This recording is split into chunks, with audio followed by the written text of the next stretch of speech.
Mesdames et messieurs, ravis de vous retrouver. Bienvenue sur Télé Djibouti dans ce JT Week-end. Tout de suite, voici les titres qui vous seront développés dans ce journal. Et vous verrez dans un magazine que la sécurité de l'accès à l'eau sera garantie dans la capitale grâce à l'usine de dessalement de Doralé.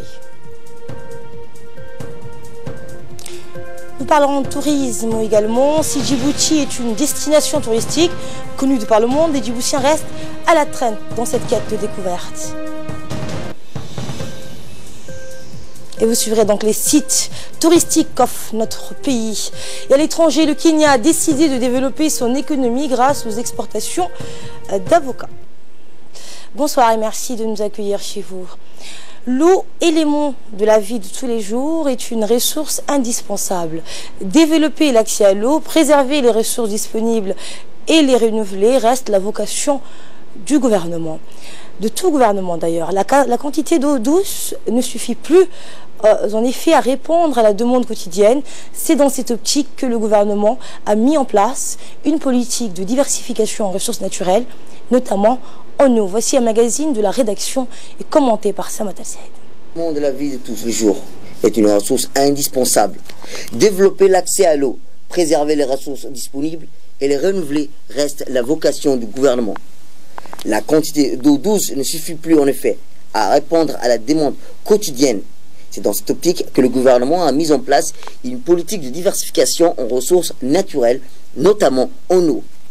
C'est dans ce cadre que le président de la République, son Excellence Mohamed Guelleh, soucieux de la population djiboutienne qui réside dans la périphérie de la capitale, a procédé à la cérémonie de pose de la première pierre d'une usine de dessalement d'eau de mer qui devrait produire 30% de la consommation en eau potable. Une initiative qui s'inscrit dans le cadre du programme de lutte contre le spectre de la soif qui a toujours été l'un des principaux objectifs du gouvernement. Cette usine de dessalement de l'eau de mer va permettre à la population d'être à l'abri de la soif. Et c'est à Doralé qui a été choisi pour installer cette usine transformant l'eau de mer en eau potable. Alors comment fonctionne une usine de dessalement? Il faut produire de l'eau douce dans des stations de dessalement d'eau de mer pour permettre aux citoyens d'avoir accès à cette ressource en combinant dessalement thermique par distillation et scellement membranaire par osmose inversée. Ces installations hybrides offrent une technologie des plus performantes. Il faut comprendre que l'eau de mer est prélevée à plusieurs centaines de mètres du rivage avec des grilles qui stoppent les gros objets flottants et évitent l'intrusion de la vie marine. Selon le principe de la distillation, cette technologie réutilise la vapeur perdue d'une centrale thermique à proximité. L'eau de mer chauffée se transforme en vapeur, laissant les sels minéraux et autres substances. L'eau, il y a un moyen pour la nommer, mais de manière pour la décrire, il y a l'eau que l'on boit et celle qu'on ne peut pas boire. Nous sommes de plus en plus nombreux à boire cette eau, qui représente une infime partie de la ressource disponible sur Terre. En 2030, 47% de la population mondiale vivra dans des régions connaissant un fort stress hydrique et pourtant 40% de la population vit à proximité des régions côtières et connaîtra une situation agréable. C'est dans cette vision que le chef de l'État met l'accent sur son ambition d'améliorer les conditions de vie de sa population et de faire de Djibouti un espace de vie assaini à l'abri des catastrophes liées au changement climatique. Faire du tourisme, découvrir d'autres horizons, c'est bien, mais connaître son pays, c'est encore mieux. Et parlant de Djibouti, certains de ces sites sont de renommée internationale, comme le lac Assal, le lac Abbé, le Grand Bara, la plage du Sable Blanc et bien sûr la migration des requins-baleines sur les côtes djiboutiennes. Des sites qui attirent chaque année des milliers de touristes qui viennent des quatre coins de la capitale. C'est pourquoi le développement du tourisme figure en bonne place dans le programme gouvernemental. Comme le disait en titre, le grand paradoxe, réside dans la méconnaissance ou le désintérêt des Djiboutiens qui ne profitent nullement de cette richesse et de cette biodiversité pourtant si chère à nos amis expatriés et touristes étrangers. Mais l'on ne croise presque jamais des Djiboutiens en famille ou entre amis empruntant les pistes des sites touristiques du pays. Vous n'y rencontrerez que des expatriés ou autres touristes venus du monde entier dépensant des sommes colossales pour venir admirer les merveilles qu'offre notre pays. Et pour illustrer cette beauté, la RTD se propose de vous faire découvrir à travers des documents dans lesquels vous allez admirer la beauté sauvage de nombreux sites touristiques afin de vous motiver à découvrir votre pays. Nul besoin de vacances, les week-ends rallongés devraient être mis à profit pour faire ces découvertes et effectuer ces sorties et aller à la découverte du pays. Pour commencer, voici le lac Assal, avec sa banquise de sel, et le lac Abbé avec ses fumerolles et ses flamants roses. Des endroits uniques au monde, regardez. 1h30 sont nécessaires pour rejoindre le site chaotique du lac du Sel qui attire géologues et vulcanologues du monde entier. Sur la route, l'œil embrasse des espaces immenses, vibrants de chaleur et de poussière, où vents et mirages ont élu domicile. Un spectacle hallucinant qui confère à ces terres déchirées un aspect apocalyptique de toute beauté dans un chaos de failles et de lave. Et soudain, au fond de la dépression, à 153 mètres en dessous du niveau de la mer, dans un prodigieux décor de lave noire et de concrétion saline, le lac se dessine comme une émeraude enchâssée dans les montagnes, prolongée par une banquise de sel de 65 km² et de sources d'eau chaude. Le contraste des couleurs y est somptueux, entre le blanc immaculé de la banquise, les sombres couleurs du lac et les teintes tantôt ocre et noires des montagnes. Au milieu de ce chaos vivent pourtant des hommes. Avec un peu de chance, il est possible d'apercevoir des sauniers chargeant les blocs de sel sur leurs dromadaires, direction l'Éthiopie. La promesse d'un moment hors du temps. Comme nous le montre cette image de satellite, on voit bien le lac Assal, couleur émeraude, entouré d'une banquise blanche, avec à ses côtés l'Ardoukoba et séparé de quelques centaines de mètres du Goubet El Kharab. Au niveau économique, le président de la République, Ismaël Omar Guelleh, a donné le feu vert pour la construction de 2 unités de production industrielle situées au bord du lac Assal. Elles produiront l'une du bromure de sodium et l'autre de la soude caustique. Dans la vision nationale 2035, le lac Assal est cité pour le développement de la thalasso-tourisme. Les amateurs de sensations fortes peuvent poursuivre plus loin jusqu'au site préhistorique de Balhou, à 80 km au nord du lac Assal, et ses peintures rupestres récemment découvertes. Chacun pourra constater sa fragilité en un lieu peu foulé par les hommes. Ces peintures datent de la préhistoire. Pour vous dire qu'il y a environ 3 millions d'années, nos ancêtres qui vivaient ici avaient réalisé ces dessins représentant des animaux et figures de cette époque. Ceci reflète l'importance du site où les touristes, pour rien au monde, ne manqueraient de se prendre en photo.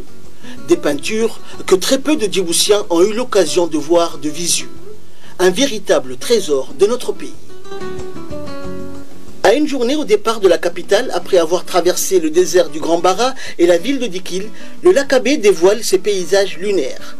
Une véritable forêt de cheminées calcaires en forme d'aiguille pouvant atteindre 50 mètres de hauteur, entourée de sources d'eau bouillonnantes, laissant échapper de nombreuses fumerolles aux senteurs de soufre qui offrent aux voyageurs le spectacle insolite d'un monde fantastique. Ces alignements déchiquetés de calcaire dissous, concrétisés au contact de l'eau froide, ont été sculptés par la remontée des vapeurs du magma souterrain. Ce paysage est littéralement unique sur la surface du globe, puisque pour contempler des structures similaires, il faudrait plonger au fond de l'océan Pacifique, là où se croisent les grandes plaques tectoniques. Un endroit donc unique au monde, raison pour laquelle le lac Abbé a servi de décor naturel au tournage du fameux film La planète des singes, première partie. Reliquat d'un lac plus ancien qui, il y a 8500 ans, occupait la plus grande partie de la dépression du Gobaad sur une superficie de 6500 km², il souffre de plus en plus de la sécheresse. En 1939, il occupait une superficie de 550 km². Aujourd'hui, il n'en occupe que 150. Son niveau baisse de 4 cm par an. Ces lieux qui paraissent hantés sont pourtant habités. Des hommes et des animaux y ont élu domicile. Il s'agit d'éleveurs servant parfois de guides touristiques. Les eaux du lac sont peuplées une partie de l'année de flamants roses, dont l'envolée matinale est un superbe spectacle à l'image du coucher de soleil de la veille. Ces oiseaux migrateurs viennent faire chaque année leur pente sur les rives du lac Abyei. Autre particularité, ce lac est traversé par une frontière, celle qui sépare Djibouti de l'Éthiopie. Enfin, avec ses cheminées et ses fumerolles, ce site offre des couchers de soleil uniques au monde. Un lieu à découvrir. Voilà, c'était un document réalisé par Ahmed Hamad sur les images de Hatem Dini. Eh bien, il n'y a pas que les lacs à découvrir dans notre pays. Les paysages pittoresques et autres curiosités ne manquent pas. Si on entend parler de la forêt du Daï, peu d'entre nous connaissent la forêt de Magdoul. Où se situent ces forêts et que nous réservent-elles? Avec ce document, vous effectuerez une visite guidée de ces paysages djiboutiens qui sont inconnus de la plupart d'entre nous. Voici un magazine réalisé par Ahmed Hamad, Abdi Mohamed et Siri Dimbio. Au sommet du Daï est juché un petit village touristique très accueillant où il y fait bon vivre. Un campement touristique avec des villas et toukoul à louer et la détente est garantie. Quand l'horizon s'aplanit et que le chaos minéral s'apaise, un autre Djibouti se fait jour, fait de verdure et de fraîcheur, la forêt du Daï.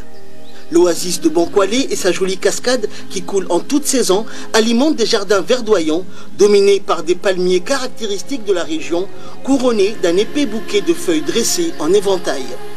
Depuis ces jardins paradisiaques s'étirent les contreforts de la région montagneuse du mont Goda à 1750 mètres d'altitude qui bénéficie d'un climat doux, sanctuaire de nombreuses espèces animales et végétales.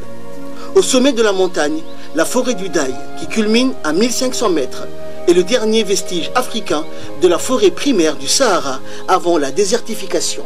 Cette forêt est l'habitat naturel de nombreuses espèces animales. On y trouve des singes, des chimpanzés, des francolins, des caméléons, des aigles, des lynx, plusieurs variétés de lézards, des rapaces comme le faucon, pour ne citer que ces espèces. Concernant les plantes, on y a recensé plus de 360 espèces de plantes les plus variées qui s'y plaisent en raison de la fraîcheur et de l'humidité retenue par les reliefs. Certes, on ne parle pas de forêt équatoriale, mais de paysages verdoyants qui contrastent fortement avec le reste du pays. Les feuilles, parfois très larges, remplacent les épines auxquelles on s'était habitué. Ici, abondent les jujubiers, les ficus, les oliviers sauvages, guenevriers géants, figuiers étrangleurs ou dragonniers à l'allure si particulière. Il n'y a pas que la forêt du Daï où il fait bon vivre. Les monts Goda, Mabla et les alentours de Moussa Ali offrent des conditions similaires. Le Moussa Ali, avec ses 2221 mètres d'altitude, est le point culminant de la République.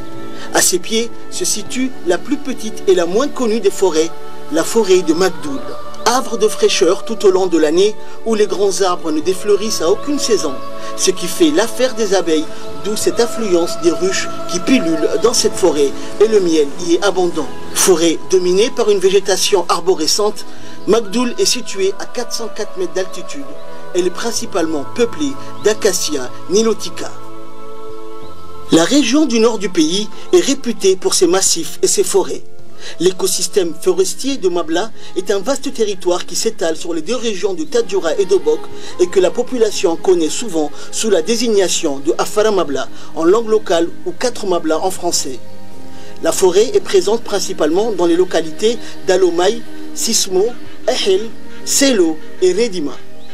Cet écosystème demeure aujourd'hui fragilisé, à cause notamment des aléas climatiques qui se manifestent par la rareté des pluies, la dégradation des sols et des activités humaines. Il renferme un patrimoine écologique très important, avec une diversité biologique comprenant des espèces de faune et de flore exceptionnelles. Ainsi, les bois sont ramassés pour faire des enclos, des paillotes, ce qui expose à l'attaque des prédateurs un certain nombre d'oiseaux comme le francolin, une espèce d'oiseau endémique à notre pays. Le massif de Mabla abrite de nombreuses espèces animales, comme les cynocéphales en grand nombre, autruches, léopards et panthères entre autres. L'air est frais et vivifiant, et les espèces végétales sont les mêmes qu'au Daï, grâce à la présence d'une chute d'eau et de plusieurs sources qui coulent à leurs pieds. Les fervents randonneurs trouveront leur bonheur dans les Mabla qui offrent toutes les possibilités d'excursion pour le débutant, aussi bien que pour le randonneur confirmé. Vous l'aurez compris, notre pays possède de nombreuses potentialités touristiques qui malheureusement sont peu exploitées. Djibouti est connu pour ses paysages, à vous couper le souffle. Et justement, pour nous en parler, j'ai le directeur de l'Office national du tourisme, M. Ousmane Abdi Mohamed. Bonsoir monsieur. Bonsoir Asma. Vous avez suivi donc les différents magazines que nos équipes ont réalisés, votre institution a réalisé éventuellement beaucoup de projets, et ce pour faire de Djibouti un pays incontournable pour les touristes. Comment comptez-vous améliorer encore plus le tourisme, qui est, on le rappelle, une des priorités du gouvernement? Oui, merci Asma. Et, comme vous avez si bien dit, d'abord je vous remercie pour cet excellent reportage qui retrace vraiment les sites exceptionnels dont Djibouti dispose. Vous l'avez si bien dit aussi que c'est des sites uniques. C'est vrai, ce sont des sites malheureusement qui restent mal connus par nos compatriotes. Et en tout cas, l'Office national du tourisme et les autorités sont disposés à comment on appelle, à faire en tout cas tout le nécessaire pour inciter nos Djiboutiens à découvrir l'arrière-pays. C'est dommage que par exemple, les étrangers puissent mieux connaître les sites touristiques que les Djiboutiens. Donc, c'est vraiment une opportunité à saisir pour notre pays, pour notre population, à aller à l'arrière-pays, à la découverte de ces sites qui restent uniques, qui restent exceptionnels et qui sont très très beaux, en tout cas des paysages à vous couper les souffles. Donc vraiment, c'est pas la peine comment on appelle, d'aller à l'extérieur alors qu'on ne connaît pas son pays. Donc c'est vraiment important d'inciter nos Djiboutiens à comment on appelle, à aller à l'arrière-pays sur les sites touristiques. Voilà, donc vous avez répondu d'ailleurs à la prochaine question que je voulais vous poser. Nous savons donc que nos sites touristiques sont de renommée internationale et des milliers de touristes viennent des 4 coins du monde pour profiter de ces richesses. À votre avis, pourquoi donc pourquoi les gens n'y vont pas, et à votre avis, qu'est-ce que vous en pensez? Oh, vous savez, bon, c'est peut-être qu'il n'y a pas assez de sensibilisation, mais en tout cas, ou peut-être que les gens ne savent pas, en tout cas, ils ont, comme on appelle, ce comportement des peurs où ils ne veulent pas vraiment sortir de leur, comment on appelle, de leur domicile. Mais bon, quoi que l'on soit, en tout cas, nous sommes disponibles à donner toutes les informations, à leur faire des programmes spéciaux avec les opérateurs, pour vraiment profiter, comment on appelle, de leur temps plein, à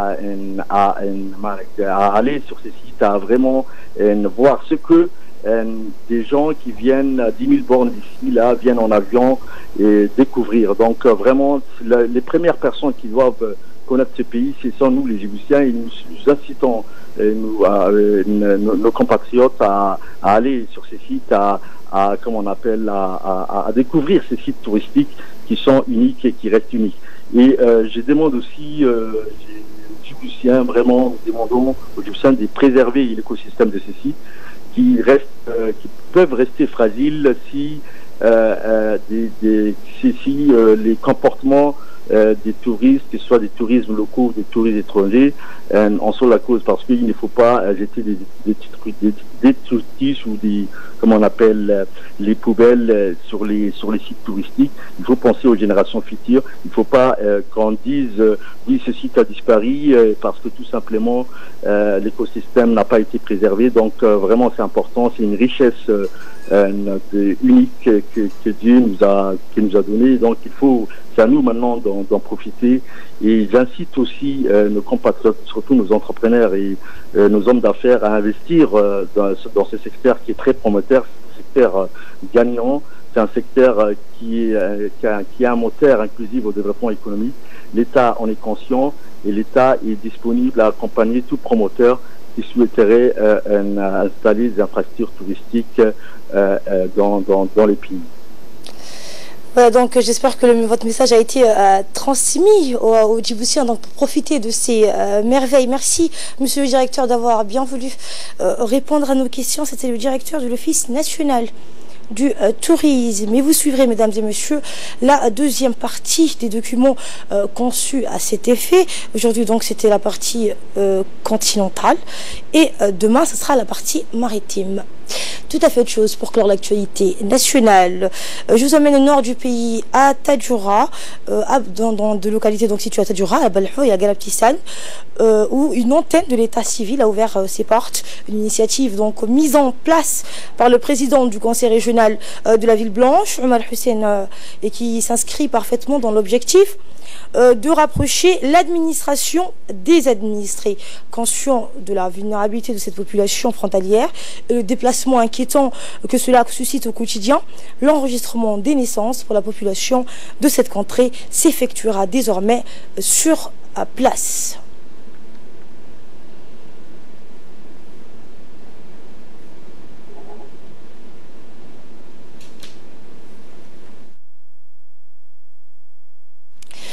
Écoutez le mot du président du conseil régional de la ville blanche. Pour inaugurer l'antenne d'état civil du conseil régional de Tadjoura. Le président de la République, son excellence Mohamed Guelleh, a demandé à ce que l'administration se rapproche de l'administré. Ce qu'aujourd'hui nous sommes en train de faire. Les enfants de Balhou n'étaient pas enregistrés et cela causait beaucoup de problèmes. On dit qu'un enfant qui n'a pas un acte de naissance, c'est un enfant qui n'existe pas, qui ne peut pas participer à la vie sociale. À partir d'aujourd'hui, les enfants nés seront enregistrés dans ce local qui nous a été mis à notre disposition gratuitement. Et toutes les localités de l'arrière-pays seront aussi équipés de nos antennes et les enfants seront enregistrés automatiquement. L'antenne le plus proche, la sous-préfecture de Dora, mais les gens manquent de moyens, ne pouvaient pas se rendre. Et aujourd'hui aussi, nous avons facilité cela. Pour l'instant, le conseil régional s'appuie sur les bénévolats de nos concitoyens. Et de là, nous passons à ce qui domine l'actualité régionale et internationale avec Samatal Serid. Bonsoir Samatal. Bonsoir Asma, bonsoir à vous. On va commencer par le Kenya, où le pays a décidé de développer son économie grâce aux exportations d'avocats. Effectivement, Asma. Toast à la mode, les tartines d'avocats font fureur parmi les jeunes européens prêts à débourser une dizaine d'euros pour en croquer. Le Kenya, Asma, a décidé de développer et d'accroître son économie grâce à une exportation massive de ses avocats vers l'Europe. Le pays s'est donné pour challenge de produire plus pour exporter plus avec le concours des petits agriculteurs, direction la ferme de Tika à une cinquantaine de kilomètres au nord de Nairobi, Asma. Et à Berlin, les pompiers allemands ont fini par maîtriser les flammes d'un violent incendie à environ 50 km au sud de la capitale allemande. Effectivement, à ce point, 3 villages et près de 600 personnes ont dû être évacuées après que les flammes se sont rapprochées à une centaine de mètres de leur domicile. Par ailleurs, la tâche des pompiers était compliquée en raison des risques d'explosion liés à la présence de nombreuses munitions de la Seconde Guerre mondiale dans le sol. Les sinistrés ont dû quitter leur maison tard hier soir avec la consigne de n'emporter que l'essentiel avant de passer la nuit dans un gymnase. Aujourd'hui, leur domicile étant sain et sauf et certains ont pu rentrer chez eux. L'incendie qui s'est déclaré en plusieurs endroits différents pour des raisons encore inconnues a provoqué une forte odeur de fumée dans le sud de Berlin, Asma. Et enfin, pour finir, l'Ukraine commémore son indépendance avec une parade militaire sans précédent. Effectivement, Asma, signe de soutien américain à Kiev, le conseiller de la sécurité nationale John Bolton a assisté à ce défilé sur l'avenue principale de Kiev, devant des milliers de spectateurs, souvent vêtus des chemises. Bordeaux traditionnel est devenu un symbole patriotique ces dernières années face à la crise avec Moscou. Environ 4500 militaires et 250 pièces d'armement et d'équipements militaires, dont des missiles antiaériens et des lance-missiles multigrades ou encore des missiles anti-chars, C'est pour la première fois depuis 2009 que l'aviation hélicoptère de combat d'avions chasse ainsi que des bombardiers ont été engagés. Autre nouveauté, Asma, rappelons-le, une unité composée uniquement des femmes étudiantes dans des universités militaires qui ont participé au défilé. Cet étalage de puissance constaté avec la ruine de l'armée ukrainienne au début du conflit, avec des équipements dépassés et des troupes démoralisées, des corps volontaires ainsi que des indépendants lors des créés pour aller combattre contre les rebelles soutenus militairement selon Kiev et les Occidentaux par Moscou. Asma. Merci à vous pour ces précisions. Voilà, c'est la fin de ce journal. Merci à vous de l'avoir suivi. Excellente soirée sur Télé Djibouti.